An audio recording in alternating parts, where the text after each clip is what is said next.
All right, since you've fit us into your schedule, let's get started. Thank you everyone for coming, those who are with us virtually and here in person. Today we're welcoming Dr. Lauren Klein. She's the Winship Distinguished Research Professor and Associate Professor in the Departments of English and Quantitative Theory and Methods at Emory University. And there she also directs the Digital Humanities Lab. She's the author of An Archive of Taste, Race and Eating in the Early United States, which was published in 2020. And with Catherine D'Ignazio, she's the author of Data Feminism, which was also published in 2020. With Matthew K. Gold, she edits Debates in the Digital Humanities, which is a hybrid print-digital publication stream that explores debates in the field as they emerge. We're so happy to have you with us here today, Dr. Klein. So if you can just hold questions till the end, I'll be back to moderate questions and answers at the end. And we're really happy to hear what you have to say.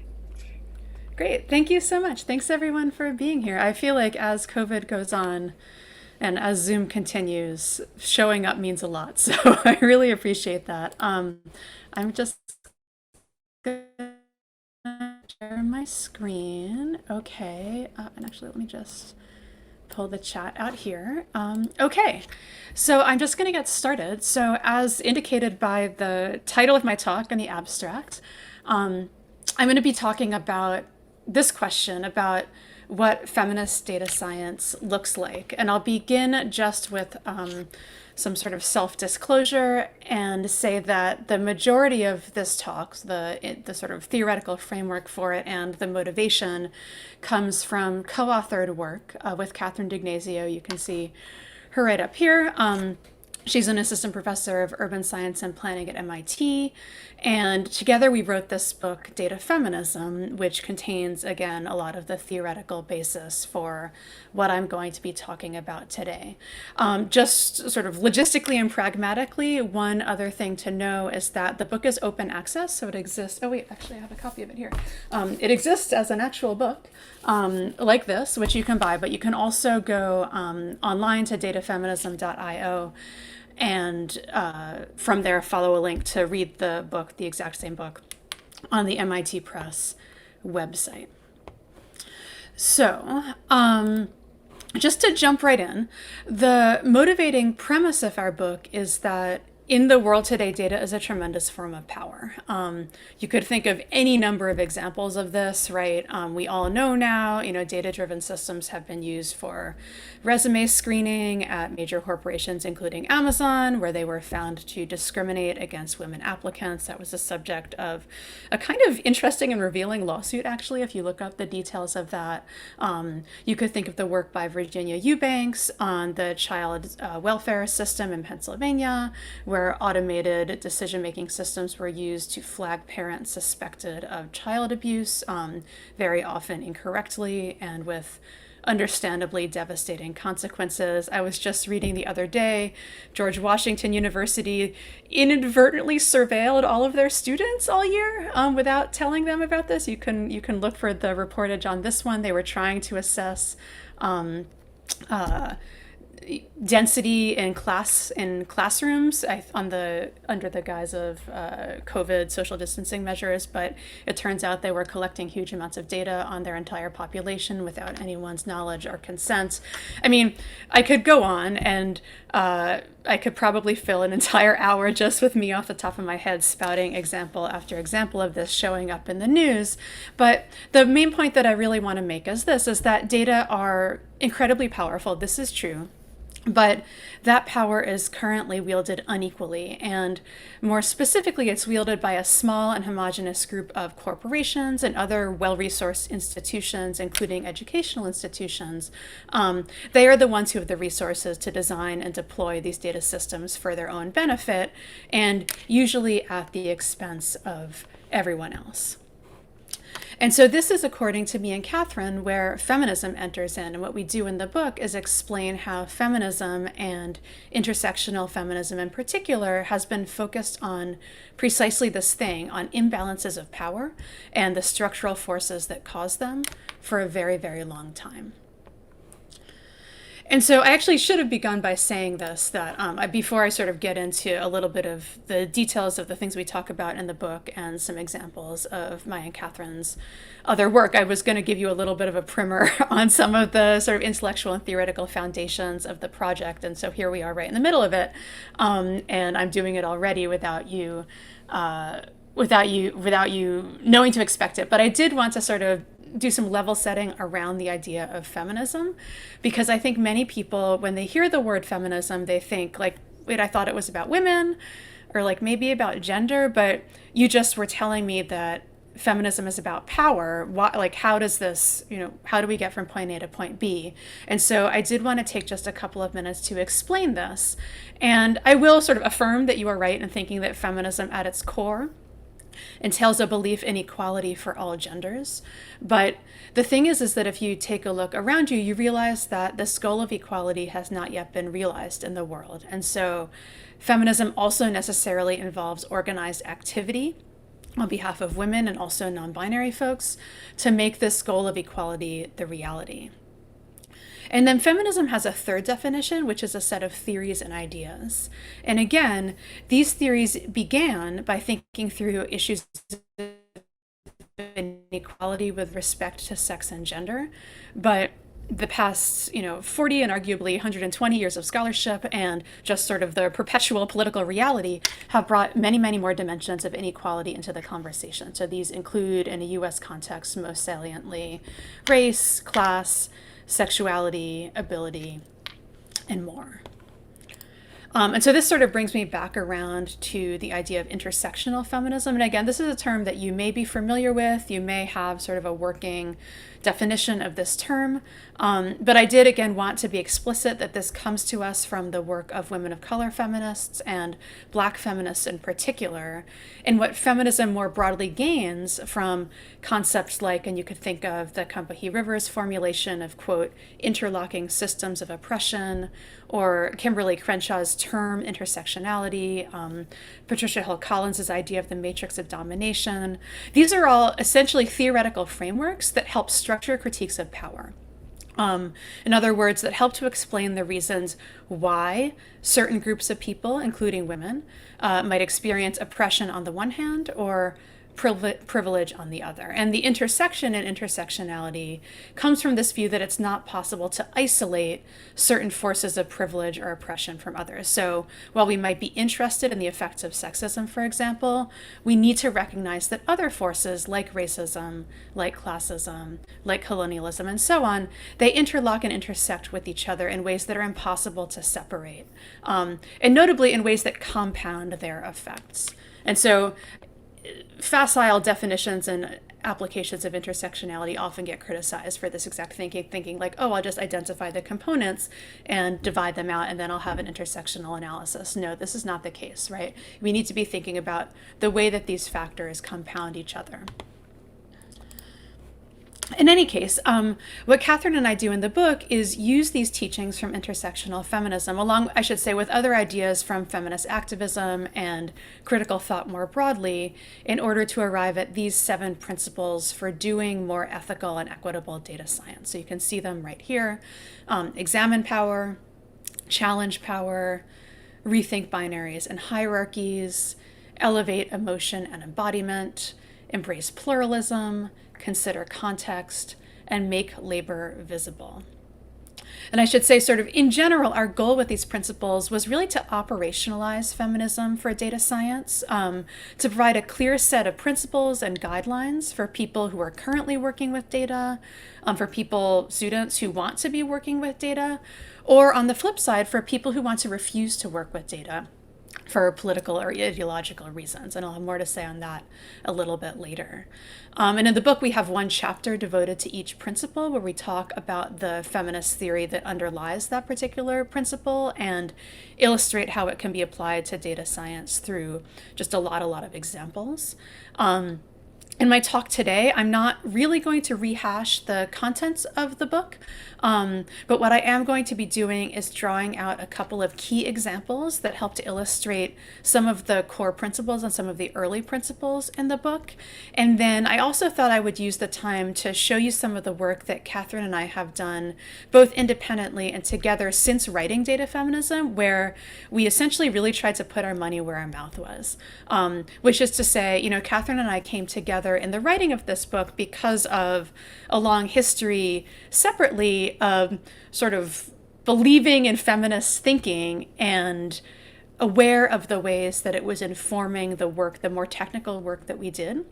But in the process of writing the book, we were really forced to articulate to ourselves as much as to everyone else what we really believed, and also honestly to assess whether or not our actions had measured up to our stated beliefs or intentions. And coming out the end of that process, we realized that there were certain things that did sort of represent a continuity from the work that we had done before to the work that we had undertaken afterwards. But there were certain ways in which writing the book maybe really made us double down or reassess the degree to which we had truly been acting upon these claims and these beliefs that we put in writing. So that's really what I'm going to do for the bulk of my time today. So I wanted to begin with a project. It's not a project of mine or Catherine's, but it is a project that we talk about very early on in the book, and in many ways it was a real motivating example for us. The Library of Missing Data Sets. It's an artwork. It's by an artist named Mimi Onwoha, and it's very, very central to the first principle that I mentioned in our list of principles that has to do with examining power. And one of the reasons why we really like this project is that it shows how any data science project really needs to begin with the process of analyzing power. Because if you don't do that first, you may end up in a very different place than you thought you were perhaps aiming towards. And as a way of describing how this comes to be, I'll tell you a little bit more about this project. So first of all, it's displayed in two ways, and you're actually looking at both of the ways on the screen right now. The first is of a GitHub repository. This just lists these missing data sets that you can see listed out right here. So you can read this. Actually, you can Google it. It's a real GitHub repository that exists on the web. And you can see titles like trans people killed or injured in instances of hate crime, or people excluded from public housing because of criminal records. This artwork, it predates COVID, but I think all of the ways in which COVID has had so many disparate impacts across social groups, across countries, across parts of the world, has really awakened us all to the dangers of missing data and how sort of not knowing what the problems are really end up impacting the range of potential interventions. In any case, so the second way you can encounter this artwork is actually as a physical installation in a gallery. That's what you see in the image on the left. And so the idea is you walk into the gallery, you see this file cabinet, you tab through the folders, you read the names of the data sets on the tabs, and you find one that speaks to you or is interesting to you. You go to open the folder and you find out that the folder is empty. So here, the data sets are actually physically missing. And the point that Onwoha is trying to make in this piece, and she says as much, you can actually read her artist statement on the GitHub repository that I mentioned earlier. The point that she's trying to make is that these data sets are missing for a reason. It's not arbitrary. It's not like a fluke that we do not have these. The reason is this profound imbalance of power with respect to data collection in the world today. And this imbalance of power is what determines what data are collected and what data are not. So it's like the GW administrators or building operations being like, let's just collect all the data on these students because we can, right? And in turn, this influences what research can be conducted and what research is not. Because we don't know how many people are excluded from public housing because of their criminal records, we can't take action to intervene into that problem. Again, sort of who has the power to determine what data are collected and what data are not, what research is conducted, what research is not. Governments have this power, moneyed institutions have this power, including educational institutions, and generally speaking, minoritized groups do not. And so this is why a feminist approach to data science has to begin with this analysis of power, like I said before, because far too often the data sets that we can access, and in turn the questions that they prompt, have already been overdetermined by the imbalance of power in the world. It's shaping the work that we might otherwise do. So here's another example of missing data sets. This is an actual missing data set that we also talk about in the book. And it has to do with feminicide. And in the book, we tell the story of a woman named Maria Salguero. And she resolved to head straight towards this problem of missing data with respect to feminicide and collect it herself. So just, again, some level setting. So feminicides are gender-related killings of women and girls. They include both cis and trans women. And they're legally defined as crimes in a number of countries, actually including Mexico. But the state tends not to systematically collect data on feminicides.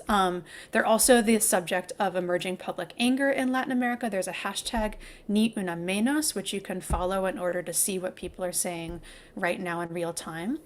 But in any case, Salguero and others became really frustrated by this lack of action, by the way that the state had neglected to fully implement its own laws and provisions. And so in response, she has single-handedly compiled the largest archive of feminicides in all of Mexico. So for many years, 2016 to the present, so approaching a decade, she spent 2 to 4 hours per day logging feminicides on, you can see, like, it's just a Google map. And she culls these case reports from the media, and has been used to help families locate loved ones. It's provided data to journalists and to NGOs. And ironically, she's been called to testify in front of Mexico's Congress multiple times about their own laws, which they put on the books, because she is now the expert on this issue.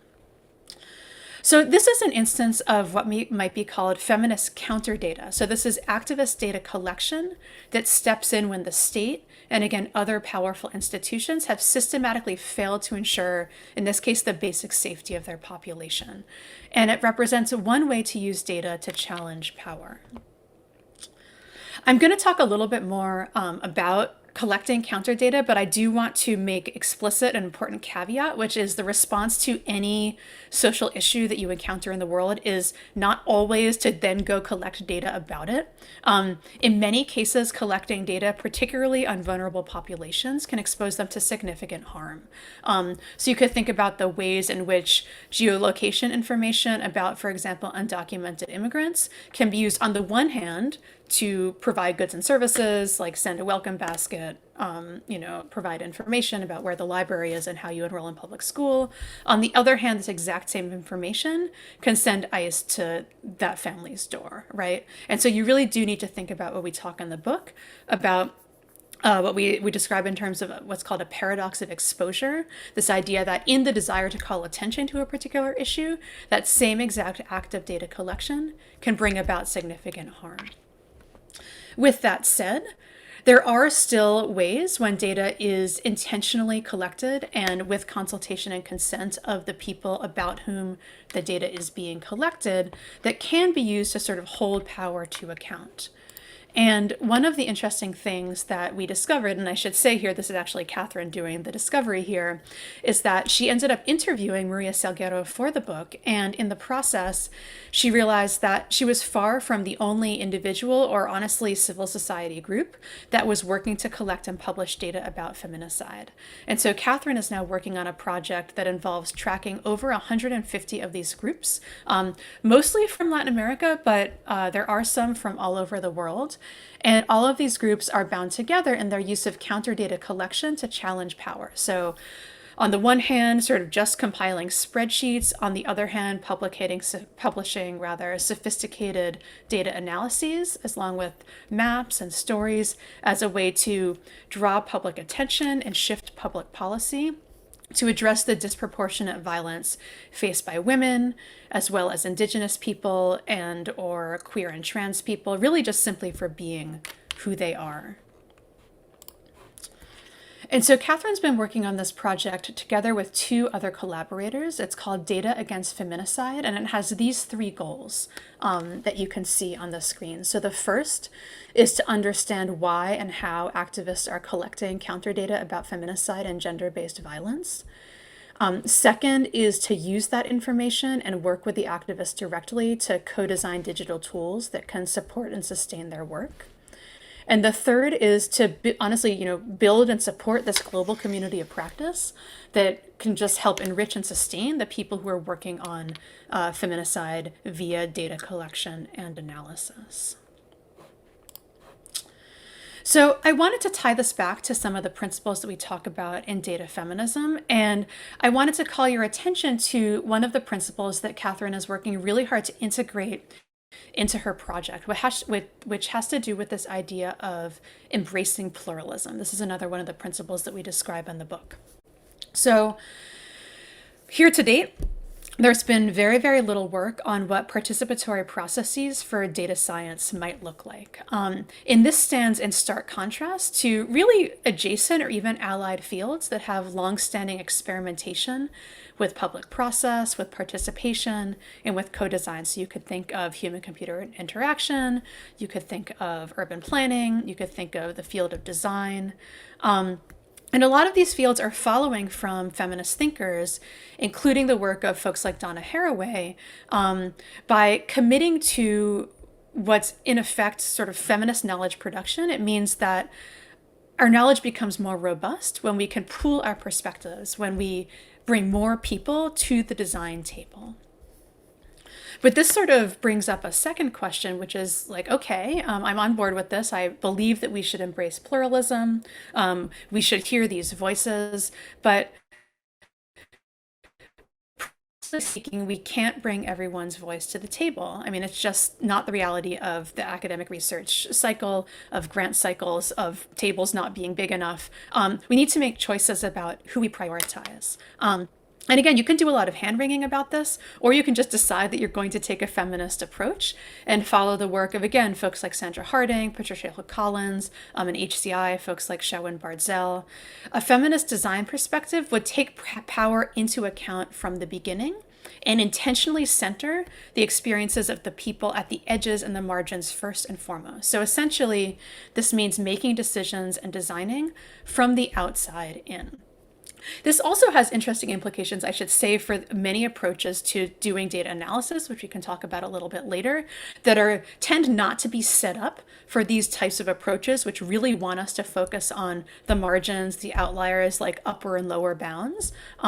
We don't have quite as many modeling methods available to us that help us do this kind of work. But again, I'll flag that. We can talk about this a little bit later. So this is all just to say that this is the perspective that Catherine is really focusing on in her Data Against Feminicide project. She's been convening activists and civil society groups who are already collecting data about feminicide in their specific local and regional contexts, often, interestingly, about specifically intersectional populations that are relevant and unique to those areas. And the group is really working to understand their informatic practices and how integrating new or sort of adapted or enhanced digital tools into their process might ideally support and sustain the significant work that they're expending. I want to sort of hone in even more on this question of work, because it's not just work that's measured in terms of time or in terms of technical expenditures or even, the resources required to store data, conduct large-scale analyses, things like this. There's also emotional work that is taking place. And this actually came to the fore in an experience that Catherine had while working to co-design a tool that she was initially hoping that it would sort of speed up the process of a lot of these groups that are doing this work, as I mentioned before, of like scanning media reports for the names of individuals, reading about what had happened to them, and then deciding whether or not this constituted an act of feminicide and whether or not it entered into the database or not.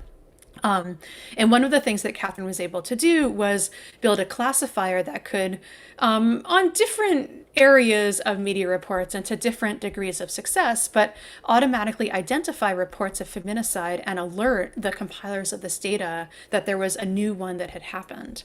And one of the really interesting things that Catherine found in interviewing and talking to people about the use of this tool is they said they actually kind of didn't really like it.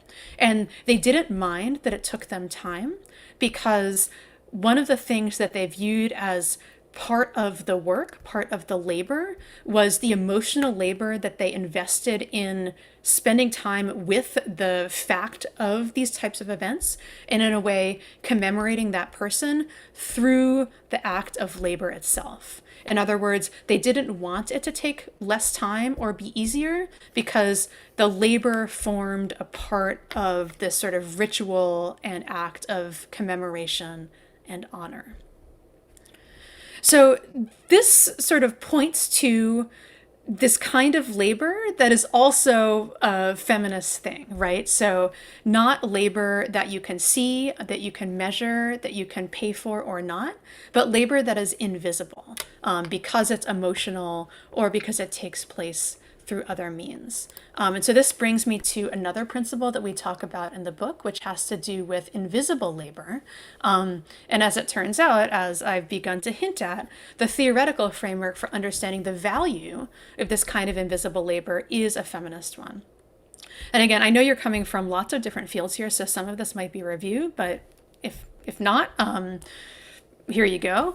There's this whole field of feminist labor studies, which came out of the original example of invisible labor, which is housework, right? And housework is invisible in two ways. So one, it's literally invisible, like it takes place inside the home, so it's literally out of sight. But for another, it's also unpaid, and therefore it's invisible to the marketplace. And because it's invisible to the marketplace, so in other words, it doesn't earn a person money, it's also unvalued, at least within the context of the capitalist society that in the United States we operate within. So another word for this type of labor is reproductive labor. And this word came about, not interestingly having to do with actual like childbirth and reproduction, which is I think what people often assume. It came about as a way of distinguishing it both from the productive labor of the marketplace and what traditional accounts of labor tended to call unproductive labor, meaning that those forms of labor did not produce anything that could then be sold for money. But if you think about housework and related tasks like childcare, if you think about these as reproductive labor, it becomes very, very clear that this labor is, in fact, the very thing that allows the productive part of the economy to continue. So it enables the productive part of the economy to reproduce. And again, COVID has brought this issue, yet another issue, to the fore as the pandemic brought about this total collapse of childcare structures, at least in the United States, that would otherwise enable me, to do the research that I get paid to do, right? So I'm going to pivot here slightly to some of my own research, which I should say is largely historical, but it's connected to the conversation that I've begun because for the past couple of years, I've been working on two major projects, both of which use data kind of in different ways, but in both ways to explore questions of labor and its relationship to power. So the first is actually, it's an interactive book that I'm working on the history of data visualization. That's what you can see on the left. But the second is a series of projects that make use of data and I guess to some degree data visualization, but to directly engage questions of invisible labor and credit for that labor. And in particular with respect to the abolitionist movement of the 19th century United States. And I'm going to focus on the second set of projects for the next chunk of this talk, I think because they're kind of more data science-y, but also because I think they complement the Feminicide project in a really nice way. So if that project is about data collection and honoring the labor, again, both physical and emotional, tangible and invisible, involved in that kind of work, that kind of counter data collection work. This project has to do with methods of data analysis, and in particular methods that can in some way retroactively honor some of these kinds of labor that took place in the past, but weren't honored in their own time. And so, just a teeny bit more by way of historical context. So, the abolitionist movement, it's not an understatement to say that it was one of the most important social movements in the nation's history, arguably the world, although they followed after a couple of other countries on that front. But very importantly, it led to the end of slavery in the United States, right? Like, hard stop. But one of the reasons why this movement has sort of come back to the fore and has become interesting to scholars today was because of how that end to slavery was accomplished. And more specifically, it was accomplished through a multiracial coalition that consisted of both men and women who coalesced around this common goal of ending slavery. But crucially, these different constituents really didn't agree about the means by which that goal should be accomplished. So, the question like, do we just burn it all down? Or do we sort of wait for gradual change? Do we move to the center so that we don't sort of like scare off the people who are on the edges?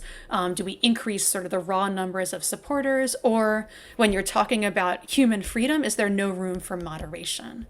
And hopefully you can start to see how these same questions about political change, these questions about sort of ends versus means, about sort of loosely affiliated coalitions, they still strongly resonate today in a lot of different contexts. Certainly in the context of ongoing conversations about racial justice and multiracial coalition building, but also as we've seen, maybe past tense, in terms of the federal government in action, for example, on climate change or the child care or the child tax credit and things like this, the Build Back Better bill. In any case, with this project, one of the specific questions that I wanted to explore as I started to talk about just a minute ago was about the labor involved in this work of change. So the question was, is it possible to use data analysis and methods of text analysis in particular to surface this outlay of work? And I should say what I was using as my data for a record of this era was historical newspapers. So this is unstructured textual data. So one of the sort of more interesting parts of this project involved working with two collaborators, Sandeep Soni, who's a postdoc at Berkeley, and Jacob Eisenstein, who was at Georgia Tech with me at the time and is now at Google. And together we developed a model that could track changes in the meanings of words in these newspapers over time on the basis of word embeddings, of diachronic word embeddings.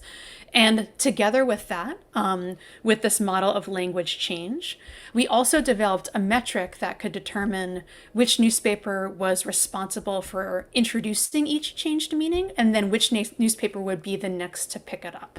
And so one of the things that we could do when we put together the model with this metric was that we were able to explore how certain political concepts like freedom or like justice, this is what you see here, we could see how these concepts, how they evolved as they moved from these more radical papers on the margin into these more mainstream newspapers that had wider readerships.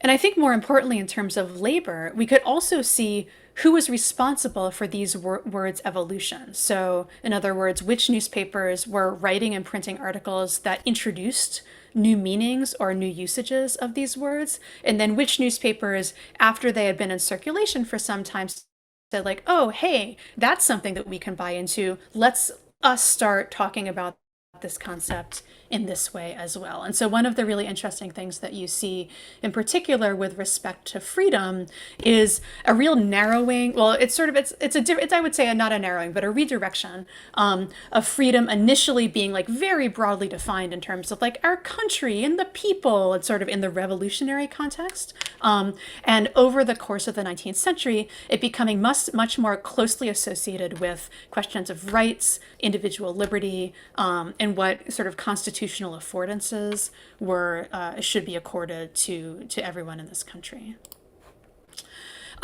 Just a little bit more on the technical side of things, and then I'm going to zoom out a little bit. So another thing that we did was to aggregate these word changes by newspaper so we could identify broader patterns. And when we did this, we found some really interesting results. So some of the results just confirmed existing qualitative research on the subject. So that was good. Like that was like a good gut check that what we were doing sort of held weight. For example, What you're looking at on this chart is a plot of each newspaper. The x-axis is the far side of the x-axis is the newspapers that tended to pick up or adopt the changes of others, and the y-axis has to do, the higher you are, it's the newspapers that tended to innovate more, tended to introduce new or changed word meanings. So if you innovated but never adopted, you would be in this corner, and if you adopted but never innovated, you would be over here. And so the one that we see over here, the National Anti-Slavery Standard, that is following changes much more than they are introducing new changes, is the one newspaper that was like the national newspaper of the entire countrywide anti-slavery organization. And they were explicitly founded to be this like moderate sort of umbrella for all of the different more radical anti-slavery organizing that was happening across the country. But some interesting things that we found do have to do with the newspapers that showed up on the side of innovating words much more than they were using those of others. One of them is the Provincial Freeman. This is a newspaper edited by a Black woman, Marianne Shad Carey. And it's been the subject of increasing qualitative research because there weren't that many Black women newspaper editors. But it was really interesting to see, in addition to the sort of positionality of the editor and the politics that her newspaper advanced, which were sort of on the more radical side, she was also innovating at the level of discourse, so influencing the way people spoke about the topics under debate. And then there's a really other interesting finding, which has to do with this newspaper, the Lily. This is a white women's suffrage newspaper, and we did include some women's suffrage papers into the mix because we were interested both in how these movements, which sort of tracked each other and overlapped and then grew apart from each other at different times, sort of how they conversed with each other. But we weren't expecting the Lily to show up as one that, at least as confirmed by multiple permutation tests, was like strongly influencing the language of some of these other newspapers. It's also kind of an uncomfortable finding because many of the white women contributors to this newspaper made explicitly anti-Black racist claims. And so we have this finding that sort of shows, on the one hand, sort of linguistic or sociolinguistic leadership, if not influence. Like, I shouldn't really be suggesting any sort of causal implication here, but just sort of within our corpus, there are certain leaders and certain followers, and we're fairly confident in this. But what does it mean that even as they were tremendously racist, they still nevertheless held tremendous sway over the language of the abolitionist movement? So I'll paste in the chat a little bit more of my writing on this if you're curious about like the historical implications of this. But I want at this point to just zoom back up to the level of this question of data science and feminist data science in particular, because what I think that this shows is how a feminist approach to data science doesn't end with the output of any particular model or any particular formal experiment. Just as sort of before you begin the analysis, you need to be thinking about power. After you end the analysis, you need to be thinking about these questions of power as well. So this just takes me to my next slide, and if it's not already apparent, these principles of data feminism, they apply to every single stage of a data science project. So from inception and funding to production and circulation, and then on to impact in the world. And so, you know what? I think, let's see. In the interest of just having an interesting conversation, I'm just going to skip ahead to, you can let me know if you want me to see more slides, but I feel like, again, in like Zoom land, like no one wants more slides. I'm just going to make one final point before we open it up to conversation. And again, it may already be obvious from these examples, but I think, again, it's important to make it explicit. A data feminist approach to data science insists on an expanded definition of data science, of data work, and even of data itself. So our data science is not defined by the size of the data set or the technical credentials of the people undertaking the work, because these concerns are continually used to exclude women and people of color from the field, as well as to exclude work that makes a contribution that is socio-technical rather than purely technical or methodological. And I should say we see this a lot in data science and sort of in related statistical fields, right? The sort of exclusion of the papers that, because they have some sort of application side, are sort of demoted in the hierarchy of the status of work. But the flip side of that is that if we expand our definition of data science, then we can clearly see that some of the most exciting work in data science today, first of all, is like happening everywhere. It already exists. And second of all, it's been being undertaken by a really wide range of people in a wide range of fields. So these include artists, these include journalists, these include digital humanities scholars, these include community organizers, by librarians and archivists, and on and on and on. And sure, some of this work does look like traditional data science, like I just showed you some of that. I also have a screenshot of a paper, really interesting paper that's actually pretty old at this point, but done by Meg Mitchell and her team then at Microsoft Research for their work on bias in human labeling of training data. That's the paper that you see on the left over here. But then next to that paper, there's an interactive sculpture created by the artist Stephanie Dinkins. It has some sort of interactive AI component, and it was trained on a dialogue between multiple generations of Black women in her family, and you can talk to it and converse with it, and it will speak to you not like Siri or something, but on the basis of these very intimate and specific conversations. And then on the right, there's just a screenshot of work by The Pudding, one of my favorite data journalism-ish outfits. They do work that's really inventive and fun on pop culture. This one in particular examines gender bias in Hollywood screenplays. And then just right down here, there's a mural, as you can tell. It was created by the group Data Therapy in collaboration with a community organization called Groundwork Somerville. And what Data Therapy does is they work with community organizations to understand the data that's been collected either about their group or about their community. They analyze it, they visualize it, and then they transform it into these large-scale murals that then get painted in the community itself. So the book, it has hundreds of examples like this, and there's even more that have come up since the writing of the book, which at this point, is now been out for over a year.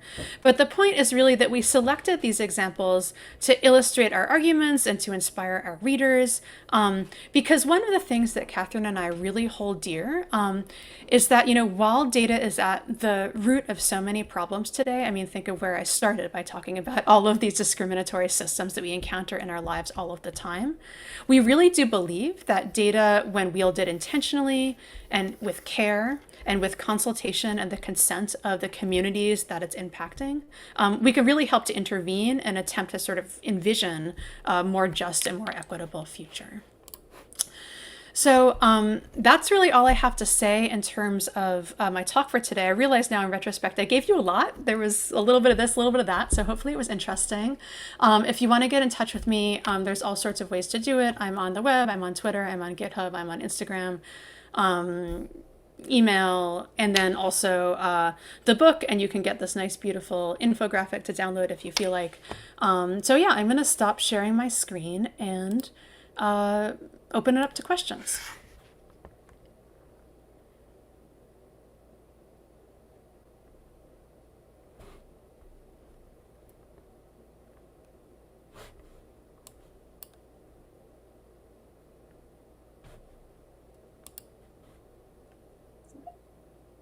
Okay, great. So do we have questions, either those people in the room here or anyone in the chat? Feel free to type your question or to raise your hand and we can let you speak. And while people get their thoughts together and get their questions typed, I want to start with one, which is thinking about this idea of missing data and how critical that is. How do you approach historical research, knowing that sort of the data that you might need maybe already missed its chance to get produced or to get collected? Not produced, collected.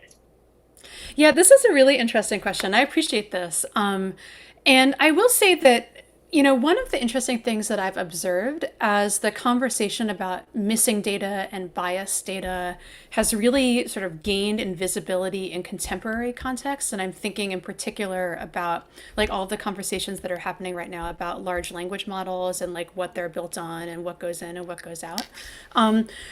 Humanities scholars have always had to contend with this. I mean, we talk about not as much missing data, but we talk a lot about like the politics of the archive, meaning just like what are the documents that were saved, or first of all, like what was the information that was written down in its own time, deemed important enough to write down in its own time.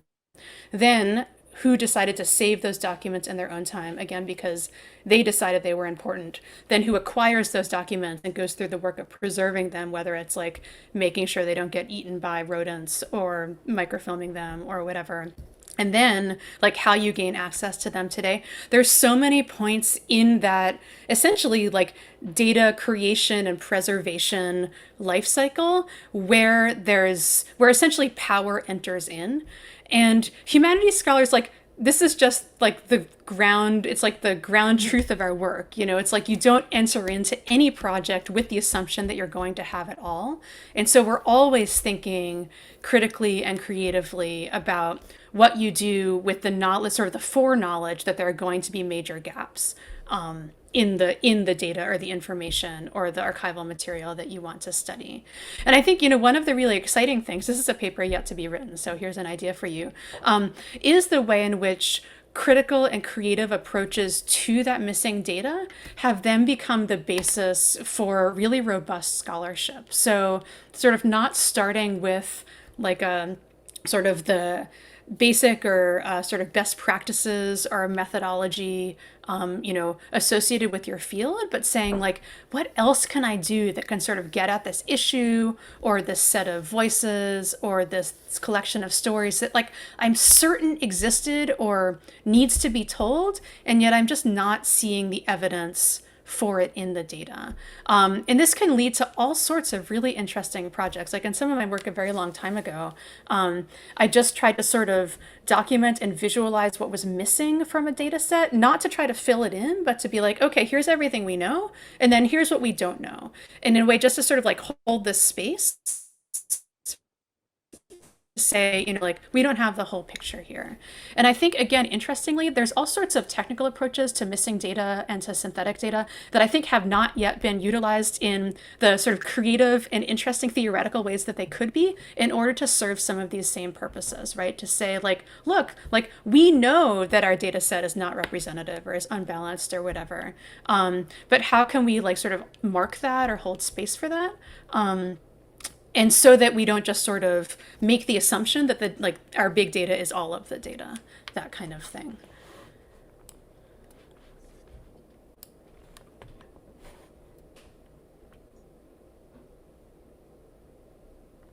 Yeah.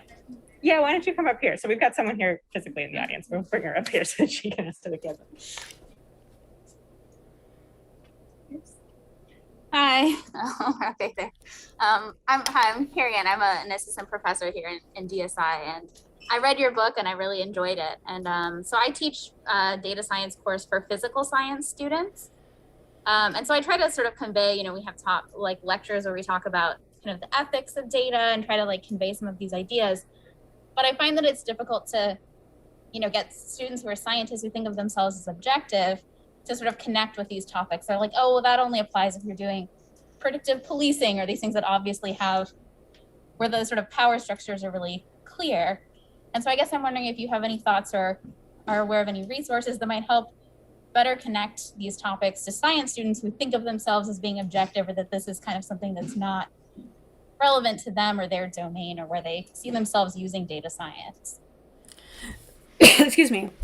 Yeah, I think that's a really good question. And I feel like I not only get that a lot, but I feel you. Like I too have been in these classrooms and I know how challenging it is. And I'll say sort of in general, like a general feminist approach to life is that nothing is like an either or choice. And this goes back to what I was saying about pluralism. Like the sort of core belief about feminist knowledge production is that we are all contributing what we know to a greater whole. And that it is not like the act of evaluating the potential gaps in your process, the exclusions in your process, is not to invalidate your work, but it's essentially to allow you to produce more valid and more finely scoped analyses so that you know like just how far you can take your analysis and then where the bounds stop. And so I think that's a really important sort of framing to say, like, this doesn't mean that I'm saying that your numbers are not meaningful. Actually, this is like a layered approach that lets you lend even more legitimacy to what you do know, because you're also being aware or being made aware of like what you don't know. I mean, in terms of specific instances, like there's an example that I talk about a lot that I think is helps students to realize this, which is the example of the excuse me, the blue marble photo. You can tell from the beginning of Data Feminism, I'm like obsessed with outer space. It's like a deep and nerdy and enduring interest of mine. This didn't make it into the book, but you know what I'm talking about. It's like the blue marble photo. It's like the first image of the Earth from outer space. We can all like summon it in our minds. And if you think about like what a bird's eye view or what an objective view might look like, it's that. Like you're literally seeing all of the Earth from a perspective of several thousand feet up above. And yet, that was taken by a human. It was taken by one of the astronauts aboard one of the Apollo missions. It was apparently taken furtively because when you go into outer space, and at the time, because they were still using camera film, literally every single photo, what they were supposed to take a picture of had been pre-recorded and pre-scripted because they only had a certain number of rolls of film. And so this was one of the astronauts, and there's actually a fight as to who took the actual photo, and the two astronauts no longer speak, in part because of this. So the astronaut saw it, was like, this is so beautiful, snapped the picture, then forgot that they had taken it.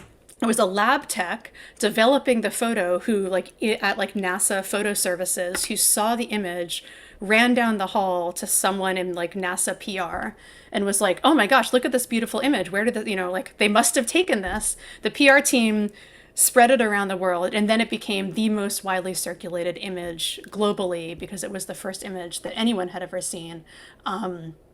From outer space at that time.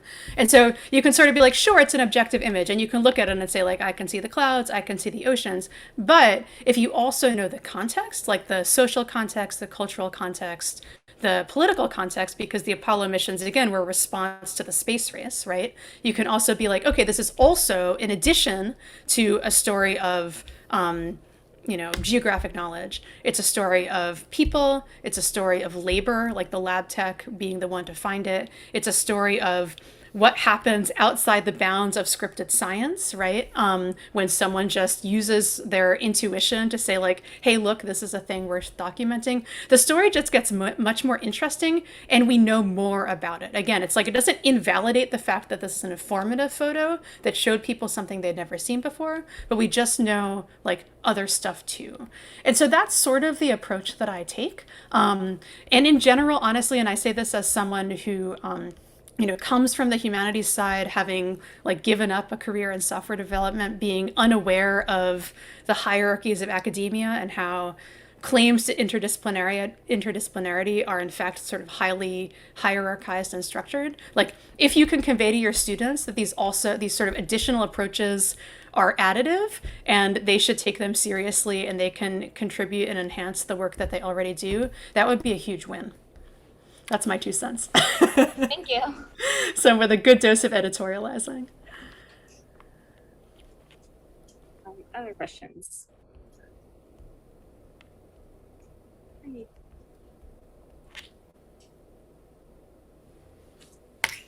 Yeah. Come on. So I have a question about what you showed about how slavery, like the movements against slavery, moved in like among newspapers. It was initially born like among like in newspaper that was like produced by a Black woman, and then it kind of like became more globalized and things like that. Have you done any research? Because right now the main media that we use is not newspapers anymore. It's like social media, Twitter, Instagram. Have you done any work like looking at the influence of like these online social networks on distribution, like popularity of movements, social movements, things like that? Do you think it has facilitated or it has caused more polarization? What's your take on that? Yeah, I'm actually working on a project right now that does exactly this. So we're looking at tweets related to Black Lives Matter and looking at how essentially it's the same sort of methods pipeline, but applied to different sort of constituencies on Twitter, like the mainstream media versus young Black activists versus celebrities, things like this. One of the interesting and one of the tricky things, and honestly, I would sort of like welcome if anyone works on complex network science, I like get in touch with me. One of the tricky things is that the sort of group associations on social media and on Twitter in particular are much more fluid.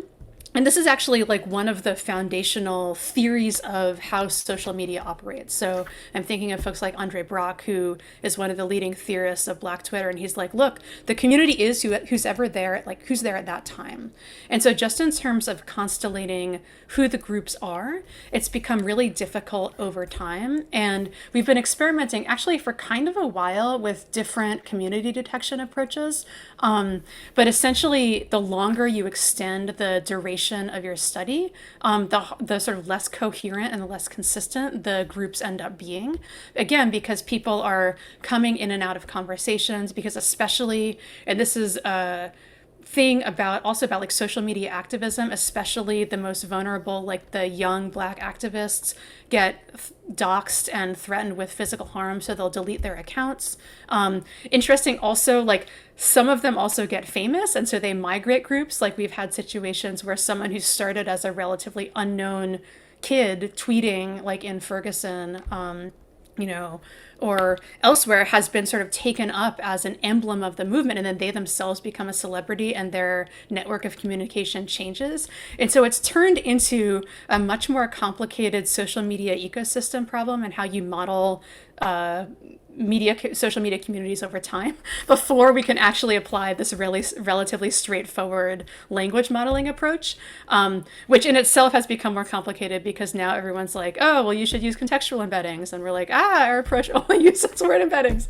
And so, which is all just to say that like these real world applications of methods, when you take seriously the sort of local environment that you're trying to understand, these turn into really complicated and really, in my opinion, interesting research questions. But again, they tend like not really to align up very well with the timelines and life cycles of academic research publication processes and like even like a master's degree, as we're discovering with students who have now cycled off this project. So anyway, that's sort of a long and tangential answer to your question, but it's a good one and it's something that I'm super interested in. And like I said, like if you have thoughts about this, get in touch because that's where I'm at right now. Yeah, thank you.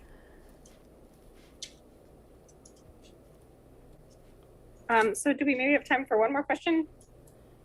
If anybody has their hand raised. Yeah, Cyrus, go ahead.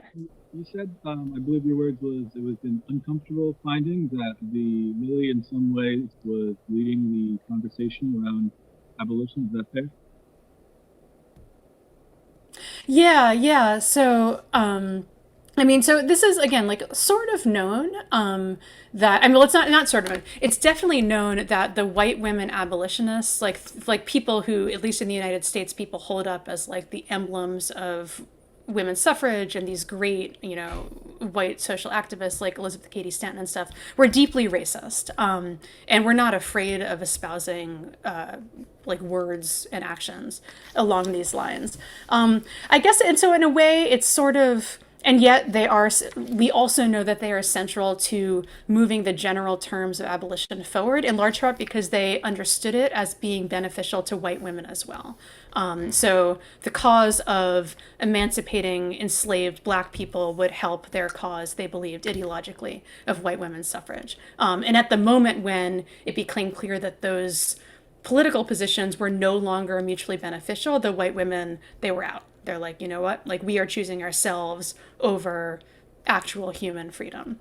And this is pretty well known, and again has become recent subject of scholarship in the wake of, for example, the majority of white women voting for Donald Trump, right? So we sort of see these upsurges of the questions like, how can these feminists be racist? And it's like, well, no, like white feminism from its very beginning was a deeply racist enterprise.